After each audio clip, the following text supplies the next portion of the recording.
इधर मध्य प्रदेश में ठीक 8 दिन में मतदान होना है और समय जैसे जैसे नजदीक आ रहा है वैसे वैसे मध्य प्रदेश महाभारत का कुरुक्षेत्र बनता जा रहा है। कुरुक्षेत्र इसलिए क्योंकि मध्य प्रदेश में अब पांडवों और कौरवों की भी एंट्री हो गई है। क्यों और कैसे, इस रिपोर्ट में देखते हैं।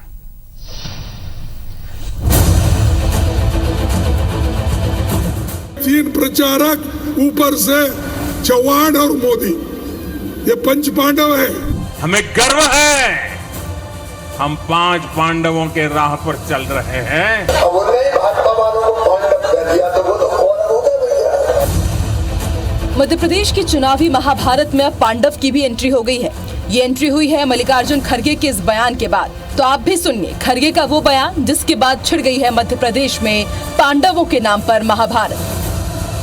ईडी है, इनकम टैक्स है और सीबीआई, इतने 3 कैंडिडेट, 3 प्रचारक, ऊपर से चौहान और मोदी, ये पंच पांडव है। यहाँ के वो पांडव नहीं, फिर कोई मिस्टेक करेंगे, ये पांडव अलग है। मल्लिकार्जुन खड़गे ने ये बात मंगलवार को ग्वालियर में सभा के दौरान कही, लेकिन खड़गे ये बात भूल गए कि महाभारत का युद्ध जिन 2 पक्षों के बीच लड़ा गया था उसमें दूसरी ओर कौरव थे। खड़गे ने मोदी, शिवराज को ईडी, सीबीआई, आईटी के साथ जोड़ते हुए पांडव तो बता दिया, लेकिन उनकी इस तुलना को भाजपा ने अपने पक्ष में भुना डाला। दमोह के पथरिया में चुनाव प्रचार करने पहुंचे प्रधानमंत्री नरेंद्र मोदी ने खुद के पांडव होने पर गर्व किया, तो वहीं खंडवा में सीएम शिवराज सिंह चौहान ने कांग्रेस को कौरव ही बता दिया। जब रिमोट चलता है तब वो सनातन को गाली देते हैं, लेकिन रिमोट बंद हो गया तो उन्होंने कल पांडवों को याद किया, मतलब सनातन को याद किया, और उन्होंने ये कहा भाजपा में 5 पांडव है। देखिए जब सच बोलते हैं तो कैसी बात निकलती है जी।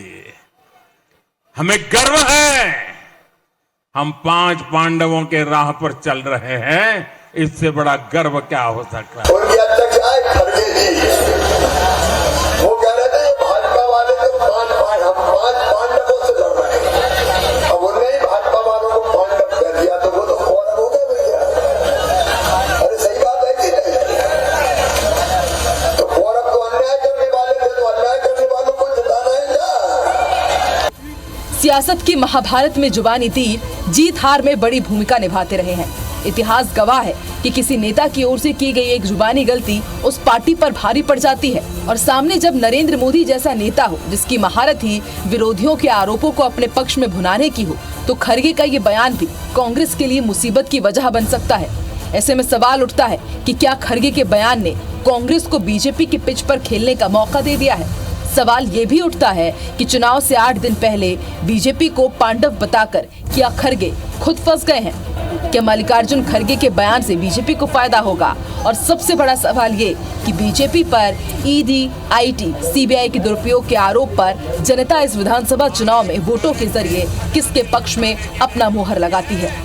Bureau report, IBC 24। तो अविनाश, इसी सरकार के बुलेटिन में हम कई बार इस बात का जिक्र कर चुके हैं कि कांग्रेस पार्टी को सबसे ज्यादा नुकसान अगर कोई पहुंचाता है तो वो कांग्रेस पार्टी के खुद के नेता है। अब कांग्रेस पार्टी के राष्ट्रीय अध्यक्ष हैं मध्य प्रदेश जैसे राज्य में, जहां पर कांग्रेस बड़ी संभावनाओं से इस राज्य को इस बार देख रही है, वहां पर आकर अगर इस तरह का बयान दे रहे हैं चुनाव से ठीक 8 दिन पहले, तो जाहिर तौर पर आप समझ सकते हैं कि कितना बड़ा मुद्दा ये आगे बन सकता है। पीएम ने पलटवार भी कर दिया, फुल टॉस की तरह लिया खड़गे की बॉल को।